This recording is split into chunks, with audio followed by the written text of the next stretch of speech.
porsi kabeh rahmat niku. Hadirin yang dirahmati Allah. Apa dirahmati Allah itu nopo?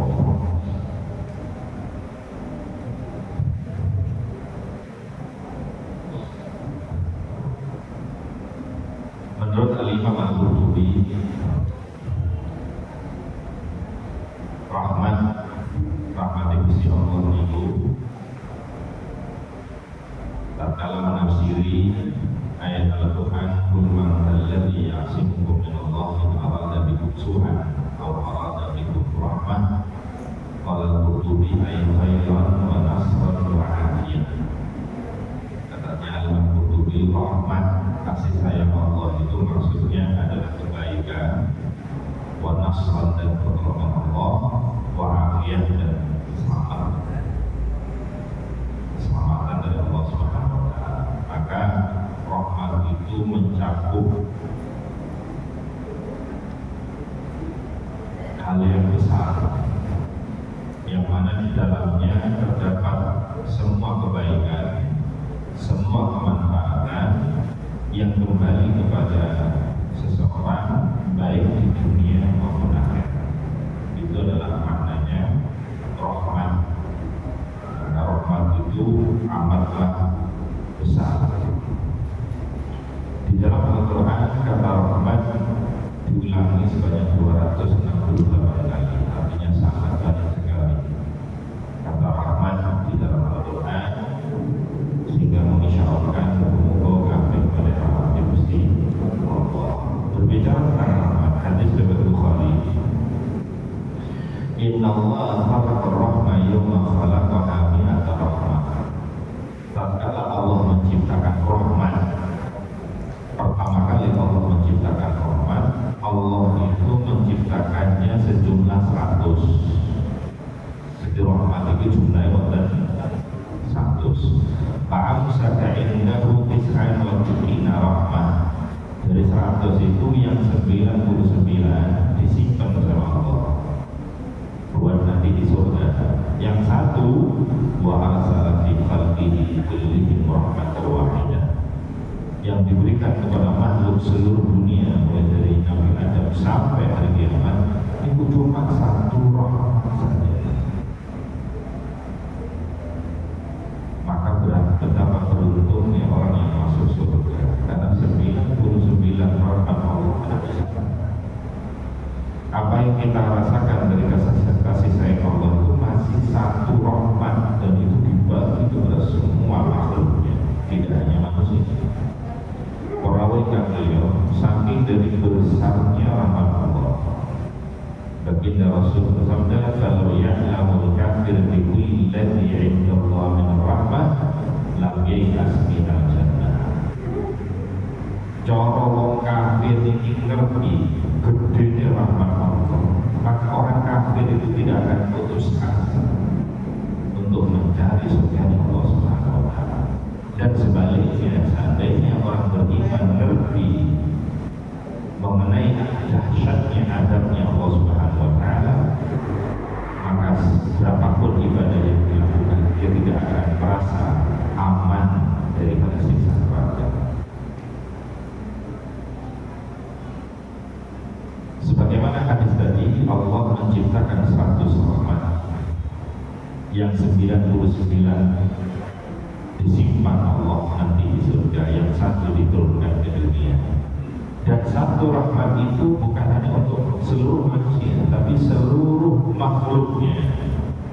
Famin dalikal juz yatarahamul khalq.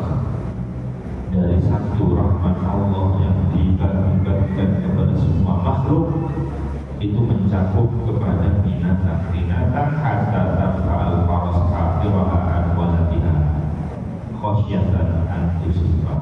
Sampai kalau ada kuda, induk kuda, ibu jarak, ibu ngangkat sikile, khawatir ngicai anak.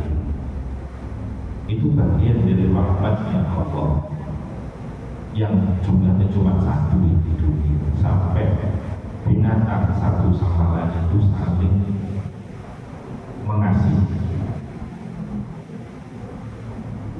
padahal itu masih satu. Satu ketika Baginda Rasulullah Shallallahu Alaihi Wasallam sedang bersama dengan Aqra bin Habis Ad-Dani. Kemudian orang putu Kanjeng Nabi Tubi. Kemudian putu Kanjeng Nabi ini Sayyidina Hasan. Kemudian dicium sama Kanjeng Nabi. Jadi baik ngambung putu. Jadi Aqra bin Habis inna li asyratan minal walad ma'qadatu min ma'ad. Ya Rasulullah, anak kula sedasa. Kalau sing tak bumi masih siji-siji orang. Napa? Sabda Kanjeng Nabi malayat kafayah. Jadi kalau orang mencium bulu berarti itu dari sikap welas yang mbah karo bulu. Lek ana menungso gak duwe rasa welas, layut mongko ora akan diwelas Gusti Allah. Maka selama kita masih duwe sifat welas, nak anak, nak putu, nak tombo, nak bulur, berarti tidak ada kemungkinan akan mendapat rahmat dari Allah Subhanahu wa Ta'ala. Baginda Rasul juga bersabda dalam riwayat Al-Hakim, "Walladzi nafsi biyadihi demi Allah, la tadkhulul jannah hatta tarhamu." Kalian tidak bisa masuk surga sehingga kalian saling merahmati satu sama lain, saling berkasih sayang, saling mengasihi. Para sahabat jawab, ya Rasulullah, kabeh wong ya Rasulullah. Maka terus Kanjeng Nabi, innahu laisa bi rahmati ahadikum. Yang dimaksud dengan Rasulullah itu bukan Rasulullah kepada si fulan, si fulana, welas kepada si A, si B, bukan. Tapi maksudnya welas walakin rahmatul amah, rahmatul amah. Maksudnya adalah kasih sayang kepada semua makhluknya, bukan hanya kepada individu tertentu, si A, si B, si D, tapi ada kasih sayang, ada peri kemanusiaan, bahkan peri kehewanan. Bagaimana kita kasih sayang kepada manusia? Belum menungso nih, bah ibu agama nih kita punya rasa kasih sayang. Bah niku nasabe di warna kulitnya apa, itu namanya rahmatullah. Laisa bi rahmati ahadikum sahibul khasah.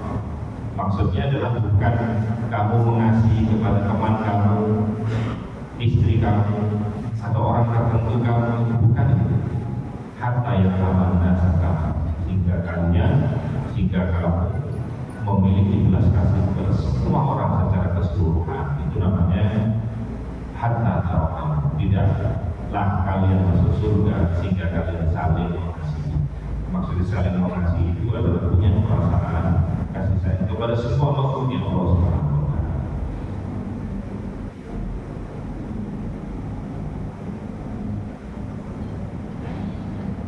Berbicara tentang kasih sayang, di dalam Islam itu ada juga hari kasih sayang, tapi bukan pada bulan Februari tanggal 14, bukan. Itu namanya Valentine.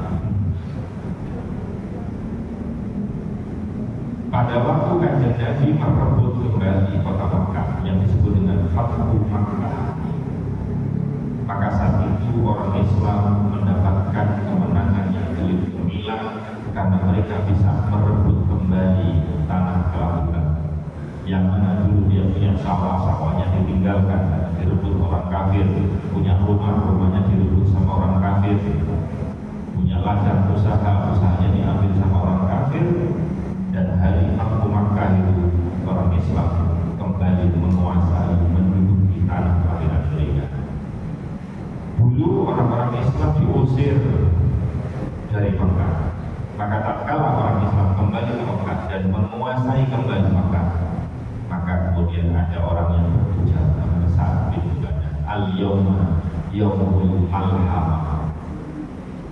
Hari ini adalah hari malhamah, itu dari kata lahm, daging dibalas daging, darah dibalas darah. Kalau dulu kita disakiti oleh orang kafir, saat ini adalah hari pembalasan. Ayo kita bantai orang-orang yang dulu ingin membunuh kita.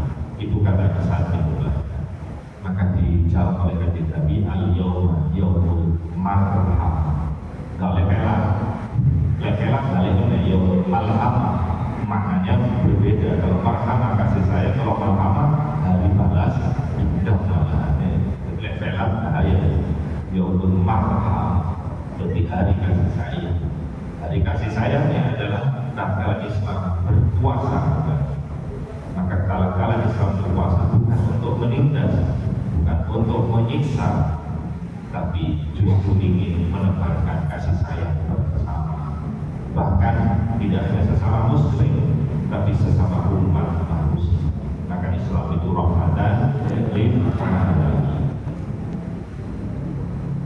Di dalam hadis yang diriwayatkan oleh Imam Abu Dawud, sesungguhnya ada di antara hamba-hamba Allah, mereka itu bukan nabi, bukan orang yang mati syahid, tapi derajatnya itu diinginkan oleh para nabi dan orang-orang yang mati syahid. Para sahabat bertanya, cinta dengan nabi kok sampai derajatnya diinginkan oleh para nabi dan juga Nabi menjawab, qaumun tahabbu billah. Mereka adalah satu kaum yang saling cinta mencintai, yang saling kasih mengasihi, berkasih sayang karena rahmat Allah, karena mencari ridha Allah, ala ghairi arhamin bainahum, padahal tidak ada tali persaudaraan, bukan serasap, wala amwalin yata'atawna, bukan juga ada pertalian bisnis, tidak ada urusan harta benda di antara mereka, tapi tatkala mereka berkumpul maka mereka satu sama lain saling berkasih sayang. Orang yang seperti ini nanti di akhirat akan mendapatkan derajat yang sangat tinggi, yang sampai-sampai para nabi juga itu kemudian menginginkan derajat tersebut. Mudah-mudahan kita mendapatkan. Nah, kalau agama Islam itu rahmatan lil alamin, maka sungguh tidak tepat kalau Islam itu dilabeli teroris. Ada orang ngebom, pas melempar bom, Allah Akbar, bahkan ada yang bawa ransel meledakkan dirinya sendiri untuk menyelakai orang lain dengan membaca takbir.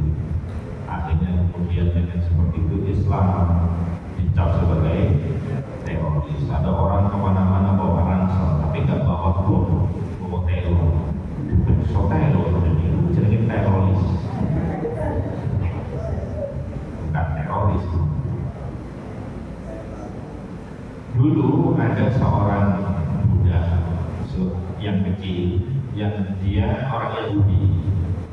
Budak ini sering datang kepada kanjeng Nabi, bantu kanjeng Nabi, bantu anak muda.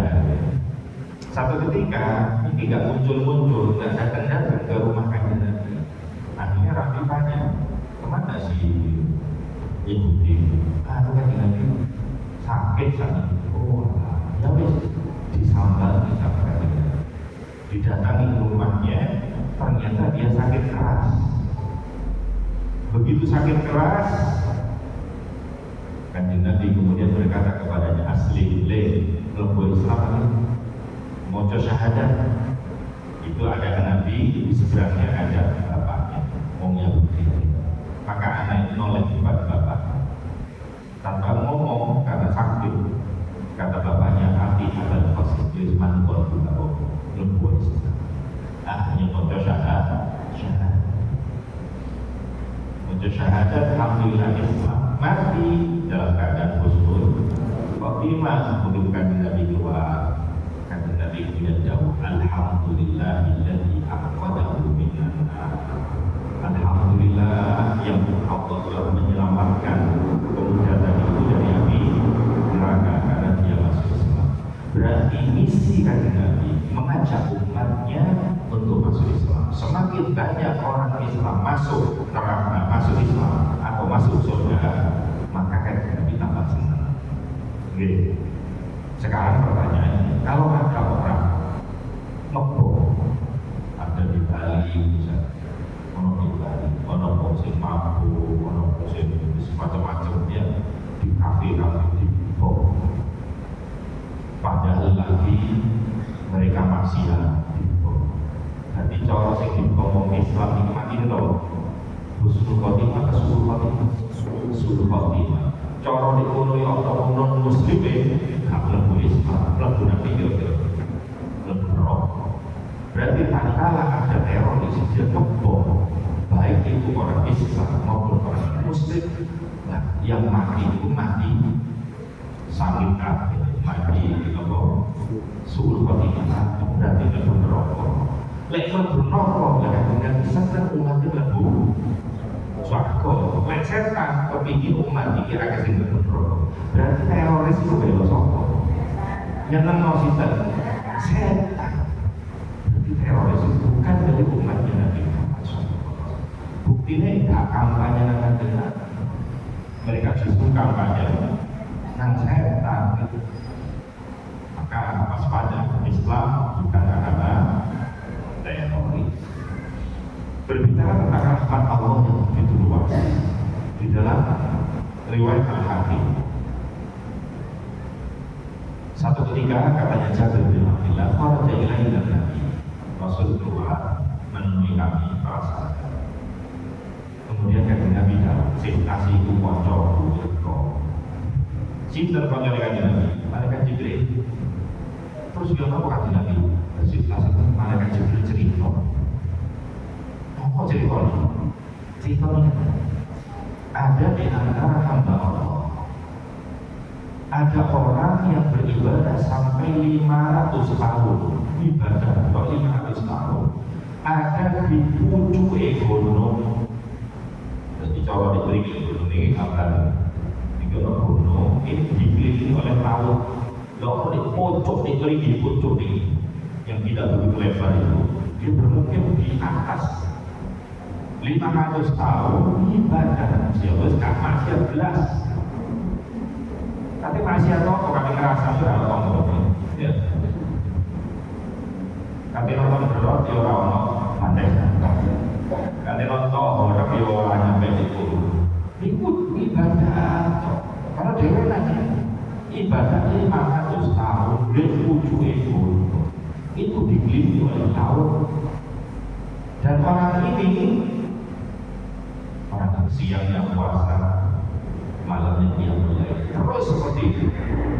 Tak kalah pagi turun ke gunung, diturun dari gunung, di bawah itu banyak pohon-pohon yang berbuah setiap hari. Dia petik, dia ambil air, kemudian dibawa ke atas. Terus setiap hari kayak begitu. Dia tidak pernah kesulitan untuk makan.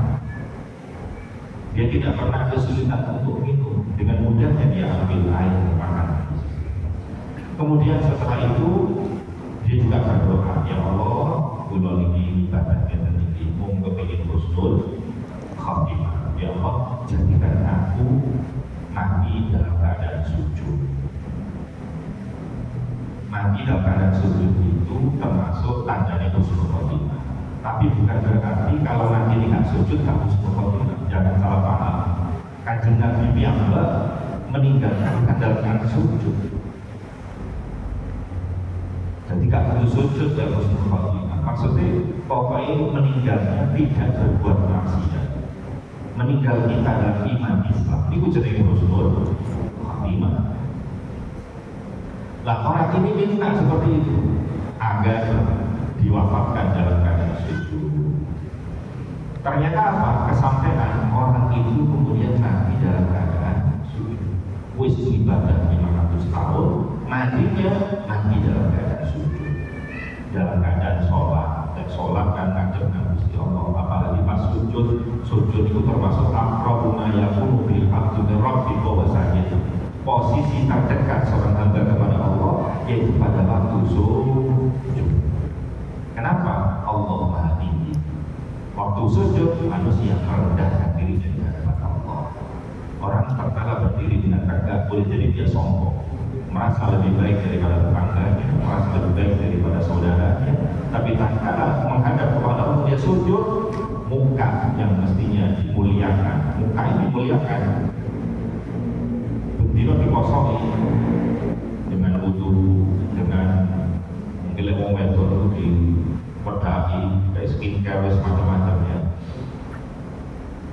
boleh jadi uang itu gatus tapi mukanya tahu.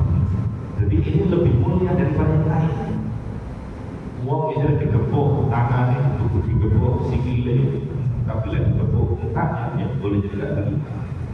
Karena ini betul-betul dijaga. Karena karena muka itu adalah manifestasi semua badan manusia. Sampai lagi sandung maju, sing bengok apa nih? Sikile, oh, mulutnya berarti ada di muka. Sing tampang apa nih? Muka. Kalau ngomong meneng-menengnya tadi itu sama, orang-orang kentut. Sing tampang apa nih? Ya wajah. Maka wajah ini ada orang misalnya sakit perut pucat kelihatan dari. Makanya kalau sampai hari KTP sing difoto wajahnya Mas Yo jenenge sinten pemain sepak bola sing tendangannya bernilai ratusan juta.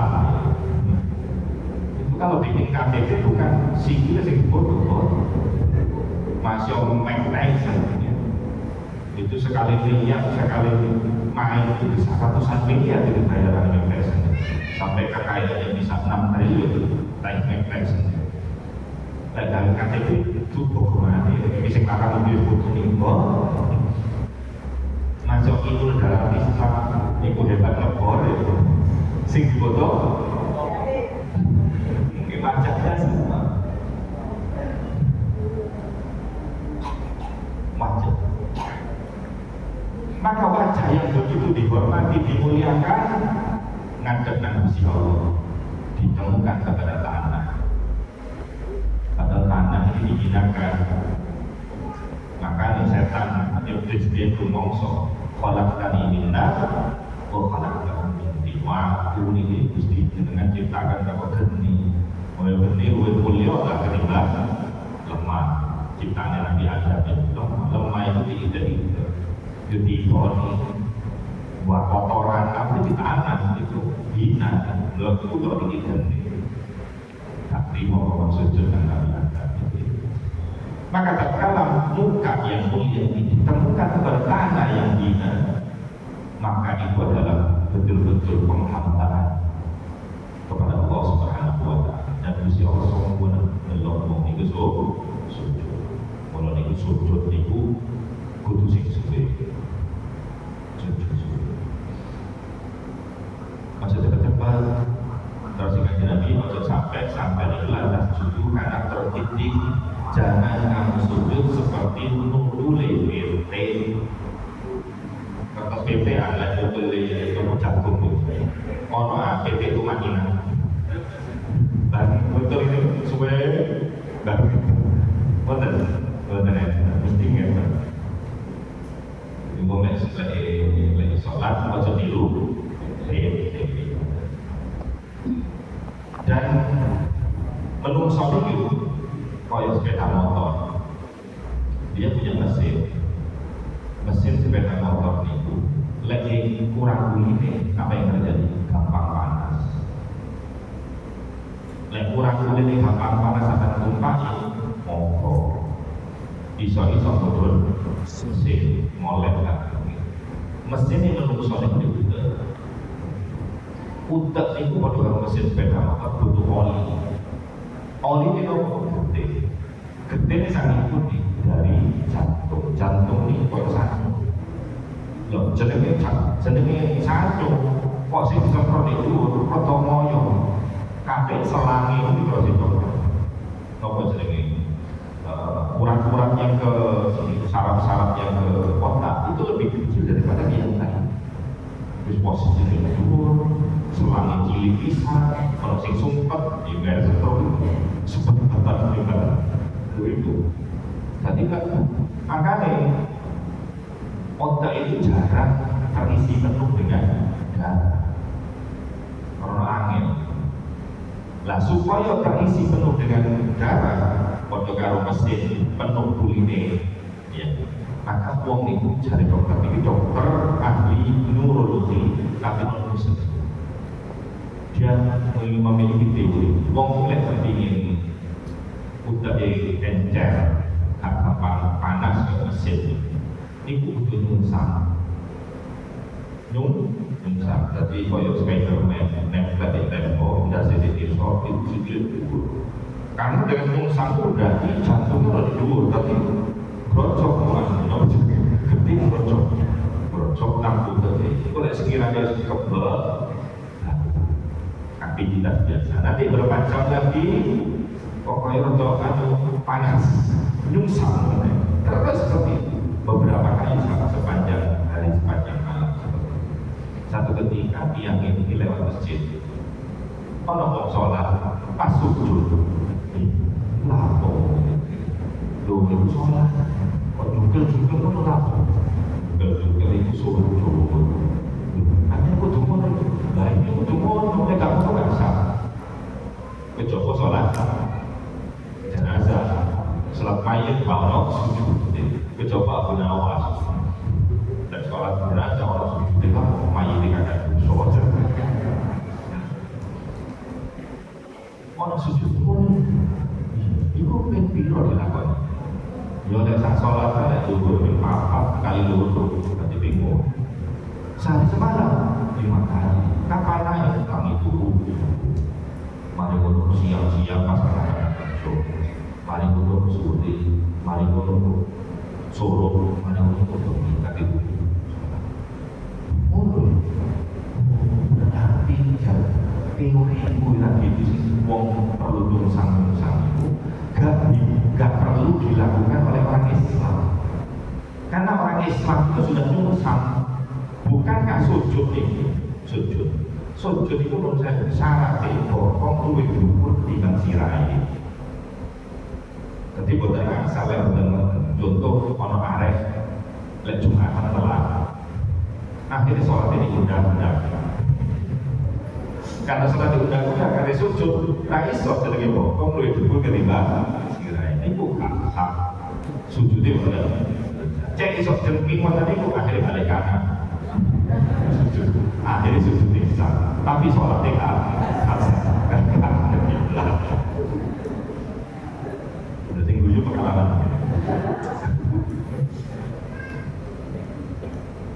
jadi orang Islam itu di gunung sama cukup dengan sujud ketika sujud itu brocok itu karena apa begitu posisi kepala lebih rendah daripada pantatnya berarti otomatis sanjung atau jantung itu lebih tinggi dari kepala satu brocok dan sampai sholat cepat-cepat ini yuk dorong tutup itu sitami sampai kasih itu makanya kok panas terus kepalanya ya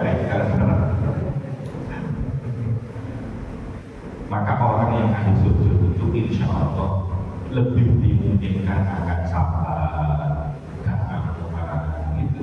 Kenapa? Karena kepalanya itu adem corong mesin akeh kulite lu gak tahu sujud biasanya ngamuan kenapa? Karena sepeda motor mesinnya itu kulite ini akan kenteng itu kapan orang yang gak pernah sujud mamuan kepalanya bukan seperti tadi akan menjadi pentol menjadi kepalanya korek ngerti kepalanya korek senggol gigi ngomong ya itu kok gak pernah sujud makanya kan Nabi itu kalau pusing-pusing ada masalah karena tidak hazabul amrun salah kan Nabi kalau terkena perkara besar masalah segera kan Nabi sholat sujud untuk mendinginkan kepala maka sampai lebih masalah kalau sujud sholat dulu wasa'in bisabri wasa'in untuk menghadapi problematika kehidupan modalnya dua yo sholat yo sabar nanti sampai sholat yo sabar tapi yo sabar ojo sholat tapi ngamuan ingat itu sabar tapi kalau sholat yo apa jadi yo sholat yo sabar kemudian kembali lagi orang itu sujud kemudian meninggal dunia dan kemudian di akhirat kelak katanya malaikat Jibril cerita sama kanjeng Nabi cerita kepada sahabat kepada tabiin sampai kepada majelis masyarakat lagi cerita kanjeng Nabi kan dan itu tirosin malaikat Jibril waktu itu terus dia dipanggil sama Allah di akhirat nanti besok kiamat didatangkan di hadapan Allah. Terus siapa? Lebih surga malaikat pernahnya satu adhilu abdi al-jannah dan rahmati, masukkan hamba ini malaikat ke surga birahmati dengan rahmatku. Wong ini betul-betul Rabbi bi'amali Gusti kalau betul-betul kalau buatan turun ke busar kok kalau lebih suatu dengan walasi nunggu ini 500 tahun surut 500 tahun tak maksiat meskipun seketik mata kalau buatan maksiat 500 tahun mau dikir kosok pengini yang mulai ada dikir anak dari busar bukan karena amal kalau busar krono walasi siapa mau tapi mereka masukkan dia ke surga karena rahmat mau aku kadel lek kapro amal wong semuanya krongenya ya wis malaikat wong iki diladeni la yisu bi ni'mati alaihi wa bi amalihi saya ditinggal besaran mana nikmatku dengan ibadahnya 500 tahun nikmat 500 tahun ibadah 500 tahun ditimbang sama malaikat ibadah 500 tahun poso 500 tahun begini yang mulai dikir macam-macam 500 tahun di dalam nikmat sing satunya nikmat Allah wa in ta'udhu nikmat Allah ila subhanallah nikmatnya Gusti Allah kan kaca sing ditimbang pertama meripat nikmatul basar nikmat kita bisa melihat ya Allah loh mana sampai esok nikmat rezeki yang luar biasa. Coba bayangkan sampai lahir sampai tidak punya mata, lahir tidak bisa lihat sampai sekarang. Apa jadinya kira-kira nasib? Bagaimana susah? Sampai saya sama lainnya bisa ngerti akan hijau, nomor jadi duit, orang sing abang, orang sing biru, orang bisa nyapa meledok. Alhamdulillah itu nikmat yang luar biasa. Akhirnya nikmat mata ini tidak dari situ ditimbangan dibanding jelek.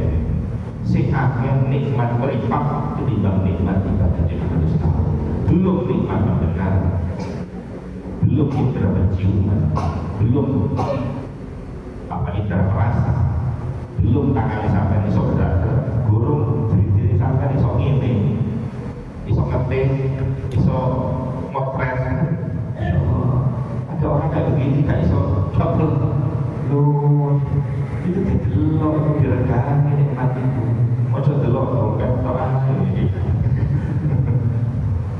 lek dompet kosong aku tak ada rezeki Gusti Allah. Jangan batasi rezeki hanya di dalam dompet.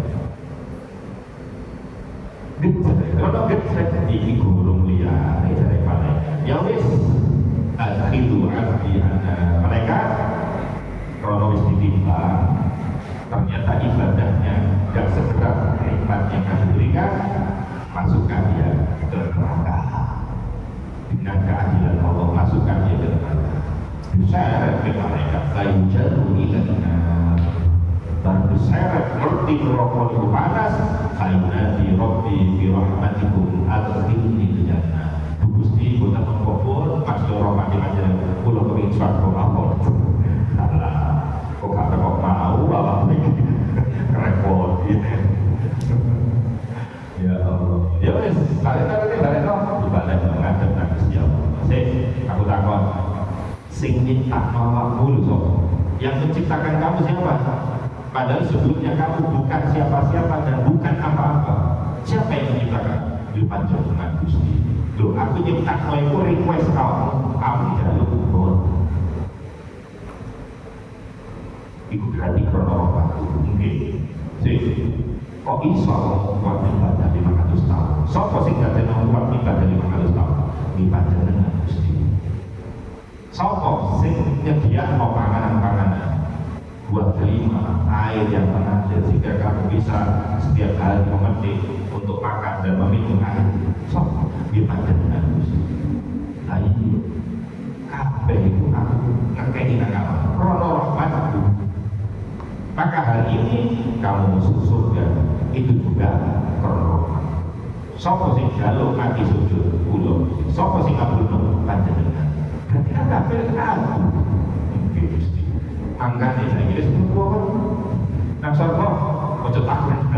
Iku kabeh krana rahmat Gusti Allah. Maka katanya mereka Jibril, innamal asya bi rahmatillah. Kabeh krana rahmat Gusti Allah. Maka betapa luas rahmatnya Gusti Allah kalau 10 hari di awal bulan Ramadan merupakan awal rahmat, adalah rahmat. Hukum-hukum saat ini dikandung rahmat Allah Subhanahu wa Ta'ala. Maka dengan rahmat itu hukum-hukum dan wong sing bejo dunia ngantos alam akhirat. Amin Allahumma amin. Mudah-mudahan Allah juga merahmati jamaah-jamaah yang telah mendahului kita. Ada Pak Yazdi Cilik, Pak Cilik, Abah Bandi, dan semua jamaah yang telah mendahului kita, termasuk bapak ibu kita. Mudah-mudahan semua dirahmati oleh Allah SWT. Sampai lihat orang mati itu disebut almarhum dari guru dirahmati oleh rahmati Gusti Allah. Oleh rahmati melebu suara Al-Fatihah.